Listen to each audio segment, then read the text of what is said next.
दोस्तों, बिहार शिक्षक भर्ती की परीक्षा के बाद अभी जो निगाहें टिकी हैं वो पूरी तरीके से कट ऑफ पर टिकी हुई हैं कि कट ऑफ जो है वो कितना कुछ जाएगा। इसके पहले भी हमने एक वीडियो बना करके आपको कट ऑफ बताया था जो प्रोविजनल आंसर की था। उसके बाद यहाँ पर हमने ये भी आपको इस बात की भी जानकारी दी थी कि आप वेट करिए फाइनल आंसर की का। 5 से 6 सवाल ऐसे हैं जिनमें चेंजेस देखने को मिल सकता है। उसमें कम से कम 4 सवाल तो ऐसे हैं जिसमें आपको जो मार्क्स हैं वो बढ़ करके मिलेंगे ही मिलेंगे। और ये सभी के लिए है, किसी एक के लिए नहीं है। आप आपत्ति कर रहे हैं, नहीं कर रहे हैं, इससे कोई मतलब नहीं है, सभी को मिलेगा।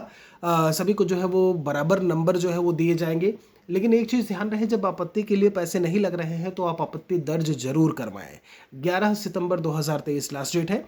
अब अगर हम यहाँ पर कट ऑफ को लेकर के, जैसा कि मैंने बताया, यहाँ पर हम बात भी उसी को लेकर के करने वाले हैं।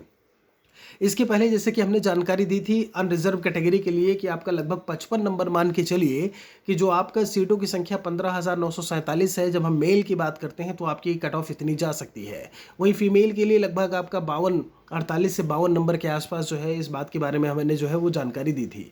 उसका एक अलग वीडियो मैंने बनाया हुआ है, तो उस पर फिर से बात नहीं करेंगे। लेकिन ये चीज़ अभी मान के चलिए कि अगर आप अदर स्टेट के निवासी हैं और अगर आपका कहीं 60 प्लस है, 60 नंबर से प्लस में अगर आप आ रहे हो, तो फिर आपको बिल्कुल से परेशान होने की ज़रूरत नहीं है। अपने डॉक्यूमेंट को आप मजबूत करिए, तैयार करिए।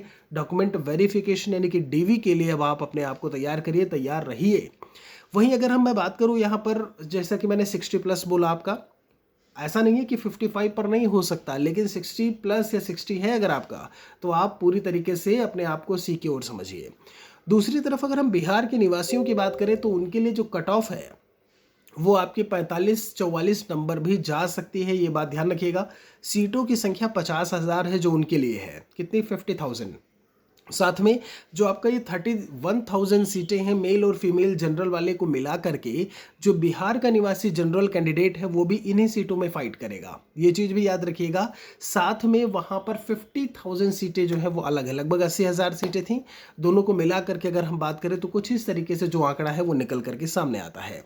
तो इसलिए वहाँ पर सीटों की संख्या उनकी ज़्यादा है जो बिहार निवासी हैं। ऐसे में वहाँ पे जो कट ऑफ है वो आपको 44-45 तक भी देखने को मिल सकती है। अदर स्टेट में सीटें कम है, इसीलिए कट ऑफ जो है वो आपकी ज़्यादा हो सकती है। ये भी ध्यान रखिएगा कि आपका जो फाइनल आंसर की है उसके बाद आप मिलाइएगा, वहाँ से कहीं ना कहीं एक बार फिर से हम सभी जो स्टूडेंट्स हैं उनका हम एक बार इनपुट लेने की कोशिश करेंगे फाइनल आंसर की के बाद, कि उनके अब कितने मार्क्स जो है वो जोड़ने के बाद आ रहे हैं। साथ में इस वीडियो में आज आपको कमेंट क्या करना है, अपने मार्क्स को कमेंट ना करिएगा। आपने भी कई सारे अपने दोस्तों से बात की होगी, आप अपने मार्क्स को भी आपने देखा होगा। उस आधार पर आप कितनी कट ऑफ जो है बता सकते हो, अदर स्टेट और बिहार के स्टेट के निवासियों का, दोनों का बताइएगा। देखते हैं कितने स्टूडेंट कमेंट करते हैं कि कट ऑफ जो है वो कितनी कुछ जा सकती है। फिलहाल के लिए इंतजार है 11 सितंबर के बाद की तारीख का। ऐसे में जब फाइनल आंसर की आपकी जो है वो जारी की जाएगी, जैसा भी होगा हम आप सभी को उससे अवगत ज़रूर करवाएंगे। शुक्रिया आप सभी का, धन्यवाद।